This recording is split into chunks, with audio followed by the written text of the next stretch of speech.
हरे Krishna everyone. आज हम श्रीमद् भागवतम के दूसरे स्कंद के 6वें अध्याय को रिवाइज करेंगे। हमारा चैप्टर कंप्लीट हो गया है तो हम रिवाइज करते हैं चैप्टर को। तो 6वें अध्याय का नाम है पुरुष सूक्त की पुष्टि हो गई है। इसका अर्थ क्या है? इसका अर्थ ये है कि हमारा जो वेद है ऋग्वेद, ऋग्वेद में एक पुरुष सूक्त है। पुरुष सूक्त का मतलब है भगवान के विराट स्वरूप के उपलक्ष्य में एक स्तुति गाई गई है भगवान के विराट स्वरूप की। उसमें बताया गया है कि कैसे संपूर्ण जो जगत है वो विराट पुरुष से ही आया है। अब वही बात श्रीमद् भागवतम कह रही है। इस अध्याय में वही बताया गया है कि जो भी हमारे सारे लोक हैं, ब्रह्मांड है, चारों वर्ण है, देवी देवी देवता है, ये सारे भगवान के विराट स्वरूप का ही भाग हैं, उसी का पार्ट है, उसी का अंश है। तो इसलिए ये बात सिद्ध हो गई है, पुरुष सूक्त की पुष्टि हो गई है। जो भगवान के विराट स्वरूप का स्तुति गान किया गया है वेदों में, वो प्रूव हो गया। तो इस श्लोक में इस अध्याय में क्या बताया गया है? पिछले अध्यायों में हम लोगों ने विराट स्वरूप का वर्णन सुना, लेकिन इस अध्याय में और भी भगवान के विराट स्वरूप को डिटेल्ड में बताया गया है। राइट। तो ब्रह्मा जी कहते हैं इस अध्याय में कि जो विराट पुरुष हैं उनकी जो मुख है वहां से सारी वाणी आई है। अब हम जो बोलते हैं तो बोलने के लिए हमें शक्ति चाहिए। राइट। वो बोलने की शक्ति कहाँ से आई है? वो भगवान से आई है। और जो वैदिक मंत्र है वो वैदिक मंत्र भी भगवान से ही जो भगवान की त्वचा है वहां से सारे वैदिक मंत्र आए हैं। ठीक है। और क्या कहते हैं कि जो हम देवी देवताओं को अर्पित करते हैं, अपने पितरों को अर्पित करते हैं, या सामान्य जनता उसको फिर ग्रहण करती है, सब उनको अर्पित करने के बाद वो जो हम खाद्य पदार्थ खाते हैं उसमें जो स्वाद है वो भगवान की शक्ति के कारण ही है। अगले श्लोक में बताया था कि भगवान के जो नोस्ट्रल्स हैं, दो नथुने हैं, वहां से सांस लेने की शक्ति आई है। और जो भगवान का मुख है उसका अधिष्ठाता कौन है? अग्निदेव। और जो भगवान के नथुने हैं वहां से आई है सूंघने की, सांस लेने की शक्ति। इसके अधिष्ठाता देव है अश्विनी कुमार। और यहीं से सब प्रकार की जड़ी बूटियां, औषधियां उत्पन्न होती हैं। हम सुगंध लेते हैं, हमें सुगंध का एहसास होता है क्योंकि ये शक्ति सुगंध की भगवान से आई है। फिर तीसरे श्लोक में बताया कि जो हमारी देखने की शक्ति है वो भगवान की आंखों से आई है, और इसके साथ ही साथ प्रकाश भी भगवान की आंखों से आया है। ठीक है। तो सूर्य है वो जो भगवान की आंखों का प्रतिनिधित्व करता है, उनको रिप्रेजेंट कर रहा है। फिर आगे क्या बताया गया इसी श्लोक में कि जो हमारी श्रवण शक्ति है वो भगवान के कानों से आई है। भगवान सारी दिशाओं से सब कुछ सुन सकते हैं। चाहे आप घर में बैठ के प्रार्थना कीजिए, मंदिर में भगवान के सामने कीजिए, मन में कीजिए, भगवान सब तरफ से सुन लेते हैं आपके मन की बात को। फिर क्या बताया कि भगवान की जो त्वचा है वहां से ही सारी स्पर्श की शक्ति आई है। जो हमें गर्मी, सर्दी, ठंडा, गर्म लगता है, स्पर्श करते हैं किसी चीज को, वो कोमल है, सख्त है, जो फील होता है, ये भगवान की त्वचा से आया है।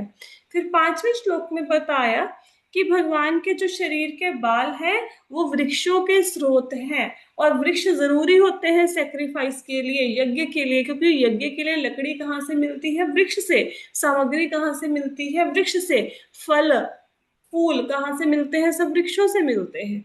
फिर कहा जो बादल है वो भगवान के सिर के बालों से आए हैं, और जितनी भी चमक है वो भगवान के नाखूनों से आई है। और जितने भी धातुएं हैं, मेटल्स हैं, जैसे लोहा इत्यादि, पत्थर इत्यादि, वो सब भगवान के नाखूनों से आए हैं। फिर 6वें श्लोक में बताया कि जो रक्षा करने की शक्ति है वो भगवान से आती है। भगवान की भुजाएं हमारी हर संकट से रक्षा करती हैं, भक्तों की रक्षा करती हैं। फिर अब तो अच्छी रही है। 7वें श्लोक में बताया है कि भगवान के जो चरण कमल हैं, वो चरण कमल भय से रक्षा प्रदान करते हैं। जो व्यक्ति भगवान के चरण कमलों की शरण लेता है उसकी भय से रक्षा होती है। और ऐसा नहीं कि हम, ये सामान्य जनता की बात हो रही है कि हम लोग भगवान के चरण कमलों की शरण लेंगे तो हमें भय नहीं लगेगा। इवन देवी देवता भी, ऊपर के ग्रहों के जो निवासी हैं, नीचे के ग्रहों के जो निवासी हैं, वो सब अपनी रक्षा के लिए भगवान के चरण कमलों की शरण लेते हैं, और सारी आवश्यकताएं भगवान से ही पूरी होती हैं। चाहे वो ऊपर के लोगों की जरूरतें हो, चाहे नीचे के लोगों की, चाहे पृथ्वी के लोगों की, सबकी जरूरतें भगवान से ही पूरी होती हैं।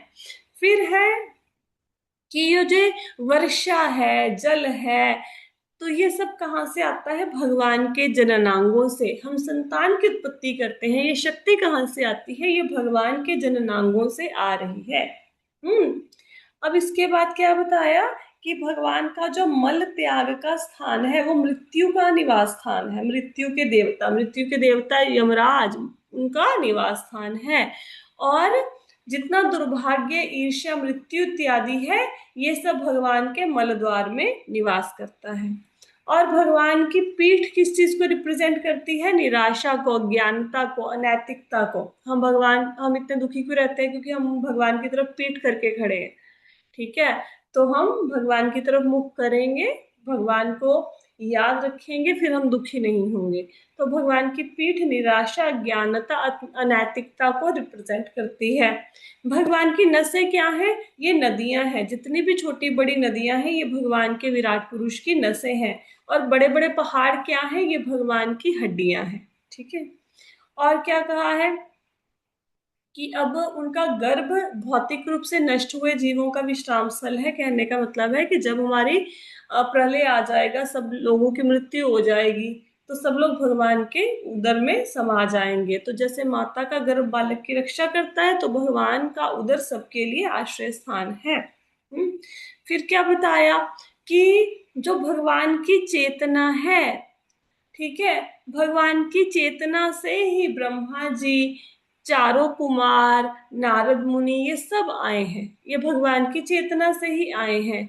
और फिर बताया गया कि जितने भी ऊपर के ग्रहों के निवासी हैं और नीचे के ग्रहों के हैं, जो देख सकते हैं हम और जो नहीं देख सकते, जो हमें नहीं दिख रहे, जैसे भूत प्रेत, गंधर्व, अप्सराएं, विद्याधर, ये हमें नहीं दिख रहे, ये भगवान के शरीर का ही अंश है। राइट। तो एक एक मैंने डिटेल में बताया था, एक एक उसके बारे में। जो भी इसमें नाम आए हैं, विद्याधर, चारण, पितर, राक्षस, ये सब ये कौन होते हैं, ये डिटेल में बताया हुआ है आपको। फिर क्या कहते हैं कि जिस प्रकार सूर्य ऊपर आकाश में है, लेकिन वो प्रकाश के थ्रू, अपनी किरणों के थ्रू सारे जगत में विद्यमान है, उसी प्रकार भगवान अपने प्रकाश के द्वारा, अपनी शक्ति के द्वारा, ब्रह्म तेज के द्वारा सारी सृष्टि में विद्यमान है। फिर क्या कहते हैं कि भगवान निर्भयता के स्वामी हैं। हाँ, जितने भी संसारिक लोग हैं, भले ही देवी देवता क्यों ना हो, उनको भी मृत्यु का भय सताता है, लेकिन कभी भगवान की मृत्यु नहीं होती है। भगवान मृत्यु से परे है, भगवान संसारिक कर्मों से परे है। और भगवान की शरण में जाके ही कोई निडर हो सकता है, क्योंकि वो निडरता के स्वामी है। फिर क्या बताया कि भगवान की महिमा का वर्णन करना बहुत मुश्किल है, क्योंकि भगवान की महिमा अनंत है। फिर 19वें श्लोक में बताया था कि भौतिक और आध्यात्मिक जगत, इसमें बहुत ज्यादा डिफरेंस होता है। भौतिक जगत के पास सिर्फ 25% एरिया है, आध्यात्मिक जगत के पास 75% एरिया है। ये भौतिक जगत जो है, ये पूर्ण आध्यात्मिक जगत है, उसमें एक बादल के समान कहीं पे साइड पे पड़ा हुआ है, जिसमें हम रहते हैं। ठीक है। तो बाकी सब जगह पे आध्यात्मिक जगत में मुक्त आत्माएं रहती हैं। और जो भगवान का धाम है, वहां पे ना तो बुढ़ापा है, ना रोग है, ना शोक है, कुछ नहीं है। भगवान के धाम में मुक्त अवस्था में सारी जीवात्माएं रहती हैं, भगवान की सेवा करती हैं। और कहते हैं कि अगर एक बार भगवान की भक्ति करके, 20वें श्लोक में बताया, कोई भगवान के धाम में चला जाता है, तो उसका कभी दोबारा जन्म नहीं होगा, वो परमानेंटली वहां पे रहेगा। और जो व्यक्ति ब्रह्मचर्य के नियमों का पालन नहीं करता, ब्रह्मचर्य के नियमों, इस लाइन का अर्थ ये था कि जिस व्यक्ति की इंद्रियां वश में नहीं है, जो विधि विधानों का पालन नहीं करता, जो शास्त्रीय नियमों को नहीं मानता, उसको भौतिक जगत में रहना पड़ता है। फिर आगे क्या बताया था? आगे बताया कि भगवान ज्ञान अज्ञान दोनों के स्वामी है। किसवें श्लोक में बताया? 22वें श्लोक में बताया गया था कि जितने भी ब्रह्मांड है, जितने भी तत्व हैं, पंच महाभूत, ज्ञान इंद्रियां, कर्म इंद्रिय, मन बुद्धि अहंकार, सतोगुण रजोगुण तमोगुण, ये सब कुछ भगवान से ही उत्पन्न होता है। लेकिन फिर भी भगवान इन सब से अलग है। जैसे सूर्य अपनी किरणों से स्वयं नहीं जलता, सूर्य की किरणों का सूर्य के ऊपर प्रभाव नहीं पड़ता, उसी प्रकार जो प्रकृति के गुण है, सतोगुण रजोगुण तमोगुण, उसका भगवान के ऊपर कोई भी प्रभाव नहीं पड़ता। फिर ब्रह्मा जी ने अपनी स्टोरी सुनाई कि जब वो कमल के फूल से उत्पन्न हुए तो उन्होंने यज्ञ करना था भगवान की प्रसन्नता के लिए, तो उनके पास कोई सामग्री नहीं थी। फिर 24वें और 25वें और 26वें श्लोक में यज्ञ करने के लिए किस किस चीज की आवश्यकता होती है उसके बारे में बताया गया कि यज्ञ करने के लिए सबसे पहले सामग्री चाहिए, फूल, पत्ते, बलि की वेदी, बर्तन, अनाज, घी, सोने के पात्र, सोना, मिट्टी के पात्र, ये सब, और वेद पाठ, वेदों के मंत्रों का उच्चारण करने वाले ब्राह्मण, इन सब का इन सब की आवश्यकता पड़ती है यज्ञ करने के लिए। लेकिन ब्रह्मा जी प्रथम जीव थे सृष्टि के, जब उनका जन्म हुआ तो कोई भी वस्तु विद्यमान नहीं थी, ना सामग्री थी, ना वृक्ष थे, कुछ भी नहीं था, ना पात्र थे। तो फिर ब्रह्मा जी ने यज्ञ कैसे किया? ब्रह्मा जी ने विराट पुरुष के शरीर से ही सारी सामग्री प्राप्त की। यहाँ पे लिखा हुआ है शारीरिक अंगों से यज्ञ की सामग्री एकत्रित करनी पड़ी, ठीक है। फिर उसके बाद यज्ञ किया, यज्ञ करने से भगवान प्रसन्न हो गए। पहले ब्रह्मा जी ने यज्ञ किया, उसके बाद उनके पीछे पीछे ब्रह्मा जी के पीछे पीछे जो 9 ऋषि हुए हैं, प्रजापति हुए हैं, भृगु, पुलस्त्य, हाँ, दक्ष, इन सारे जो प्रजापति हुए हैं उन्होंने भी यज्ञ किए, ठीक है, ब्रह्मा जी के पीछे पीछे। उसके बाद जो हमारे पूर्वज हैं और जो ऋषि मुनि हैं, विद्वान हैं, दैत्य हैं, मनुष्य हैं, उन्होंने भी यज्ञ किया। क्योंकि यज्ञ से क्या होता है? भगवान प्रसन्न होते हैं, ठीक है। फिर आगे क्या बताया गया? अगले श्लोकों में बताया गया कि जो भगवान है, भगवान वैसे तो प्रकृति के गुणों से परे है, सतो रजो तमोगुण से, लेकिन सृष्टि की रचना करने के लिए वो ब्रह्मा जी के रूप में रजोगुण स्वीकार करते हैं, और पालन करने के लिए विष्णु के रूप में सतोगुण स्वीकार करते हैं, और संहार करने के लिए शिव जी के रूप में तमोगुण स्वीकार करते हैं। लेकिन वो इन सब गुणों से परे हैं, वो ऐसा स्वीकार करते हैं, गुणावतार हैं भगवान के, क्योंकि उन्होंने सृष्टि का पालन, सृजन और संहार करना है।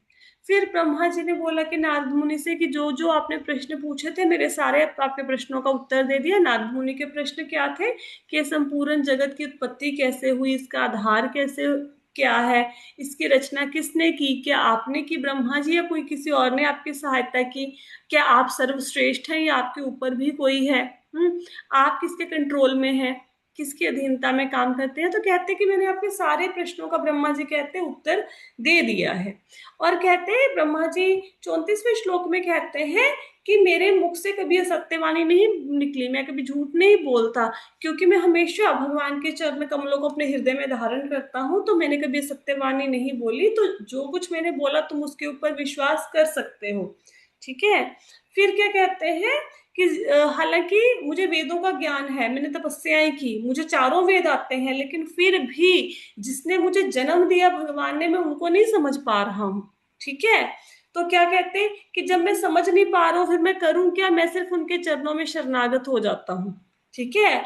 और भगवान की महिमा का अनुमान तो कहते हैं ना मैं लगा सकता हूँ ना शिव जी लगा सकते हैं, तो बाकी देवताओं की बात किया की जाए, और हम मनुष्यों की तो बात ही छोड़ दो, क्योंकि भगवान की जो शक्तियां हैं, भगवान की महिमा है, वो प्रतिक्षण बढ़ती जाती है, राइट। तो उनकी महिमा का पूर्ण रूप से गान नहीं हो सकता।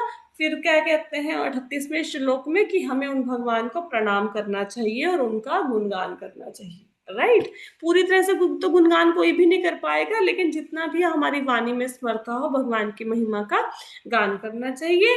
39वें श्लोक में बताया कि भगवान ने विष्णु के रूप में, कारणोदक्षयी विष्णु के रूप में ब्रह्मांडों की रचना की। भगवान के रोम कूपों से, स्किन होल से बहुत सारे ब्रह्मांड निकले।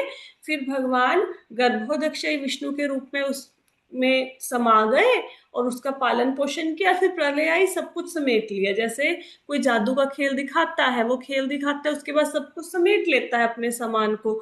उसी प्रकार भगवान सृष्टियों की रचना करते हैं, उनका पालन करते हैं, फिर खुद में ही समाहित कर लेते हैं। फिर आगे क्या कहते हैं कि भगवान तो सब जगह पे है, फिर दिखते क्यों नहीं है? ठीक है, वो इसलिए नहीं दिखते क्योंकि हमारी इंद्रियां अपूर्ण हैं, अशुद्ध हैं। और भगवान को कोई तभी जान पाएगा जब हमारी इंद्रियां शांत हो। शांत तो हमारी इंद्रियां एक मिनट के लिए भी नहीं है, है ना। और भगवान को जानने के लिए लॉजिक्स यूज नहीं किए जा सकते, बिना लॉजिक के ही भगवान को समझा जा सकता है। अगर कोई व्यक्ति अपने छोटी सी बुद्धि को यूज करके ये सोचे कि किस प्रकार बालक कृष्ण ने पूतना नाम की राक्षसी, जो 18 मील लंबी थी, 18 मील कितना हो गया आप सोचो। यहाँ इस्कॉन टेम्पल है लुधियाना का, वहां से लेके एम्बेडी मॉल, उससे भी ज्यादा रास्ता हो गया, ठीक है। इतनी लंबी राक्षसी को छोटे से बालक ने मार दिया, तो कौन यकीन करेगा? नहीं, अगर कोई लॉजिक लगाएगा, लॉजिक से नहीं यकीन करेंगे। लेकिन भक्त बातों पे विश्वास करते हैं, शास्त्रों की बातों पे। कोई व्यक्ति मतलब बुद्धि का प्रयोग करेगा, फिर नहीं समझ पाएगा, बोलेगा नहीं ऐसा नहीं हो सकता, राइट। फिर आगे क्या बताया? आगे बताया है उन्होंने कि हाँ 43 से लेके 45 तक के श्लोक में बताया कि जो भी तुम्हें नजर आ रहा है, चाहे तुम्हें मैं ब्रह्मा नजर आ रहा हूँ, शिव जी हैं, प्रजापति हैं, चाहे सूर्य चंद्र इत्यादि देवता नजर आ रहे हैं, गंधर्व विद्याधर नजर आ रहे हैं, नीचे के ग्रहों में प्राणी नजर आ रहे हैं, भूत प्रेत नजर आ रहे हैं, आत्माएं शैतान जिन्न सब नजर आ रहे हैं, ये सब। और अगर कोई व्यक्ति ऐसा नजर आ रहा है जिसमें कोई असाधारण शक्ति है, कोई बहुत ज्यादा सुंदर है, किसी में कोई गुण है, कोई खाना बहुत अच्छा बनाना जानता है, किसी की वाणी में भगवान ने ऐसी शक्ति दे दी कि भगवान की महिमा का गान बहुत अच्छा कर लेता है, कोई भगवान के लिए कीर्तन बहुत सुंदर करता है, तो अगर किसी को कोई भी शक्ति भगवान ने दी है, कोई भौतिक दृष्टि से भी अगर कोई व्यक्ति अच्छा परफॉर्म कर रहा है, तो ये समझना चाहिए कि ये सारा कुछ भगवान के कारण ही है। अगर कोई व्यक्ति बहुत ज्यादा सुंदर है तो भगवान की शक्ति का एक अंश मात्र है वो व्यक्ति, ठीक है। तो सब कुछ कहाँ से आया? भगवान से। भगवान कौन? विराट पुरुष से आया है, ठीक है, क्योंकि यहाँ पे विराट पुरुष का वर्णन हो रहा है। अब फिर लास्ट श्लोक में बताया कि अब मैं भगवान के अवतारों की कथाएं सुनाऊंगा तुम्हें। और क्यों सुनाऊंगा? इन कथाओं को सुनने से क्या बेनिफिट होगा? हम बोलेंगे ना, कोई व्यक्ति में बोले कि ये काम कर लो, हमारा फर्स्ट क्वेश्चन क्या होता है, इससे मेरा क्या फायदा होगा, ठीक है। तो कोई व्यक्ति बोले कि अवतारों की कथाएं आप सुना रहे हो, इससे हमारा क्या बेनिफिट होगा, आप बताओ, हम क्यों सुने, है ना। तो इससे क्या होगा, हमारे कानों की जो शुद्धियां हैं वो दूर होंगी। भगवान की महिमा का गान सुनने से कानों की शुद्धियां दूर होती हैं। जाने अनजाने में कभी ना कभी निंदा चुगली हो ही जाती है, तो हमारे कान अशुद्ध हो जाते हैं, तो वो शुद्धियां दूर होती हैं भगवान की लीलाओं को, भगवान के अवतारों को सुनने से, ठीक है। और ये सारी कथाएं भगवान की ब्रह्मा जी के हृदय में बसी हैं, राइट। तो ये हमारा श्लोका सॉरी चैप्टर था, 6 चैप्टर। अब इसमें किसी को कोई प्रश्न है तो पूछ सकते हैं। आज रिवाइज सारा करवा दिया, अगर किसी का कुछ छूट भी गया था तो कवर हो गया। कल 7 चैप्टर शुरू करेंगे। कोई क्वेश्चन है किसी का? नहीं है, राइट। तो फिर आज की क्लास को यहीं पे विश्राम देते हैं। रिवाइज हो गया है चैप्टर, नया चैप्टर कल स्टार्ट करेंगे। एक किसी का क्वेश्चन था, मैं पहले रिकॉर्डिंग स्टॉप कर दूं फिर उसका आंसर देती हूँ।